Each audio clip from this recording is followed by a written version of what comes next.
Hello बच्चों, today we are going to discuss our class 8 mathematics worksheet 13. Date is 10th November 20. तो आज का हमारा टॉपिक है linear equation in one variable. तो हम बहुत सारी प्रॉब्लम्स डिस्कस कर चुके हैं, लीनियर इक्वेशंस को सॉल्व कैसे करते हैं।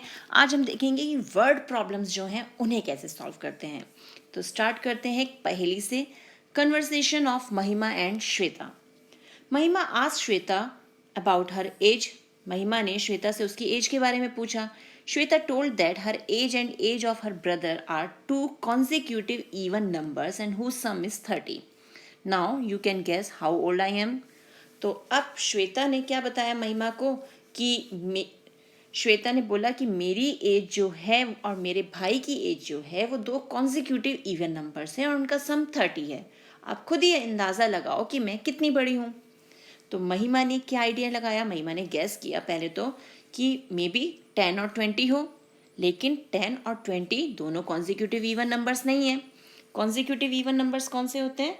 जैसे 2 के बाद नेक्स्ट इवन नंबर कौन है? 4, देन 6, लेकिन 10 के बाद 20 तो नहीं आता ना, 12 आता है, तो कॉन्जिक्यूटिव नंबर्स नहीं है। सिमिलरली 18 प्लस 12 वो भी 30 होता है, but again 18 and 12 are not two consecutive even numbers. फिर महिमा ने क्या किया, जो टीचर ने मेथड बताया उसके अकॉर्डिंग उसे सॉल्व करने के लिए कोशिश की। तो कैलकुलेशन डन बाय महिमा। तो महिमा ने क्या किया, उसने सोचा let the age of Shweta is 2x। 2x क्यों? क्योंकि जो भी हमारे इवन नंबर्स होते हैं वो 2 के मल्टीपल्स होते हैं। जैसे 2 इज 2 इंटू 1, 2 इंटू 2, 2 इंटू 3, तो 2x।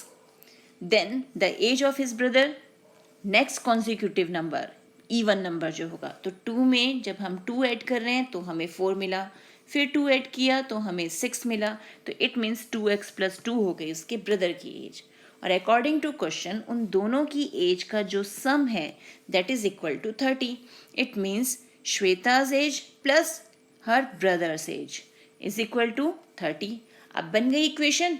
So 4x plus 2 is equal to 30। 4x 2 को ले गए माइनस का बना के, 30 माइनस 2, और x मिल गया हमें 28/4 दैट इज 7। तो श्वेता की एज हो गई 2 इंटू 7 दैट इज 14 ईयर्स। तो महिमा ने इस तरह से कैलकुलेट कर ली श्वेता की एज। अब एक एग्जाम्पल और देखते हैं। अब नेक्स्ट एग्जाम्पल है हमारा, Praveen has ₹180 in his piggy bank। जैसे आपका पिगी बैंक होता है ऐसे प्रवीण का पिगी बैंक है। He told to Daksh that his piggy bank has only the coins of ₹2 and ₹5, and the number of coins of ₹2 are the double of the number of coins ₹5. Find the number of coins of ₹2 and ₹5 in the piggy bank. अब प्रवीण के पास जो piggy bank है उसमें total amount है 180 rupees का, और उसमें सिर्फ कॉइन डाले हैं 2 and 5 के कॉइन्स। अब प्रवीण ने कहा कि दक्ष मेरे पिगी बैंक में 2 and 5 के कॉइन्स हैं, और जो 2 के कॉइन्स हैं वो 5 के कॉइन्स के डबल नंबर में हैं। तो बताओ 2 और 5 के कितने कॉइन्स हैं? तो अब दक्ष ने उसे कैसे सॉल्व किया?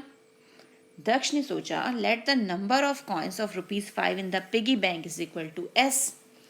तो अब ₹2 जो है वो है 5 का डबल यानी 2s। अकॉर्डिंग टू क्वेश्चन दोनों का सम कितना होना चाहिए? 180। क्यों? क्योंकि 1 coin 5 rupees, 2 coin 10 rupees, s coin 5s। 5 और s को हमने मल्टीप्लाई कर दिया। सिमिलरली 2 इंटू 2s किया तो 2 रुपीज़ के कॉइन का अमाउंट मिल गया, और ये दोनों अमाउंट ऐड करने पे हमें मिलता है 180।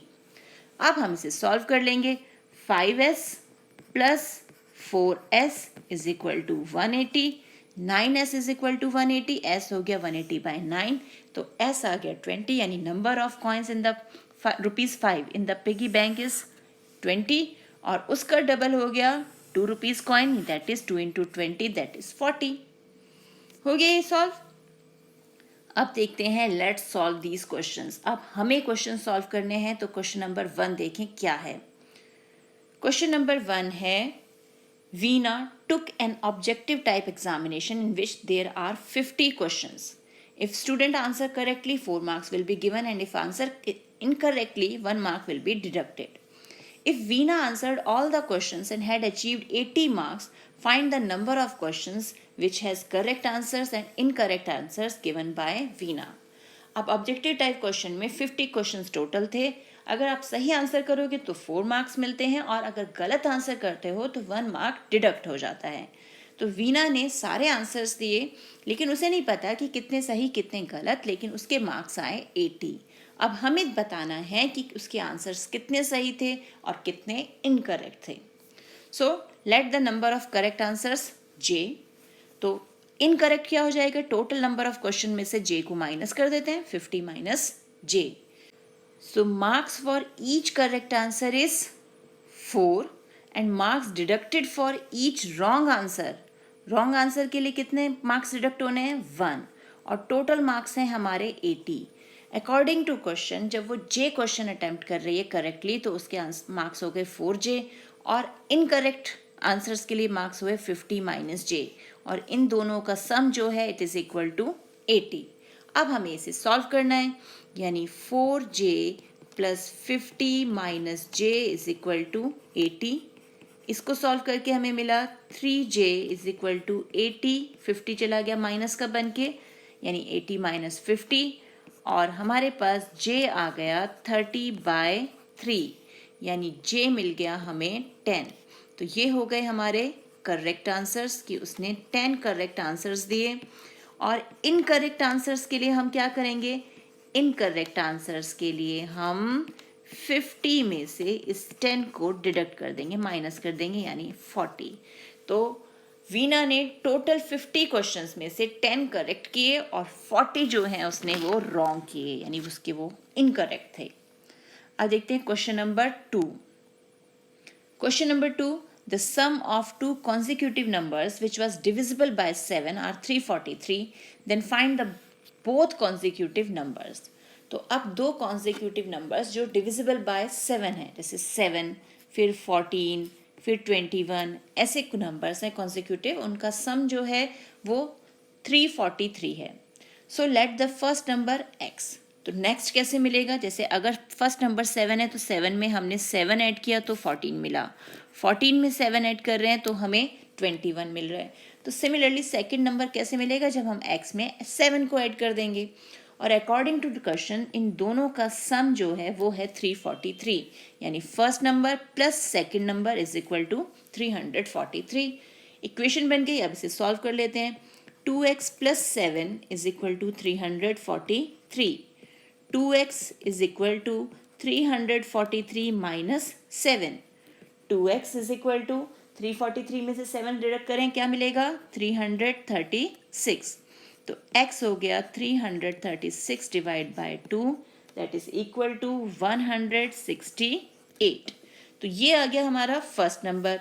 तो सेकंड नंबर हमें कैसे मिलेगा, फर्स्ट नंबर जो है वो हो गया हमारा 168. तो सेकंड नंबर के लिए हमें क्या करना होगा, हम 168 में 7 को ऐड कर देंगे. तो हमारे पास आंसर क्या आ गया, 175. तो ये दोनों नंबर्स हमारे पास आ गए. अब वेरिफिकेशन भी करना है, यानी चेक भी करना है कि हमारा आंसर सही है या नहीं. तो हमें क्या करना है, इन दोनों नंबर्स को यानी फर्स्ट नंबर और सेकंड नंबर को ऐड करके देख लेते हैं.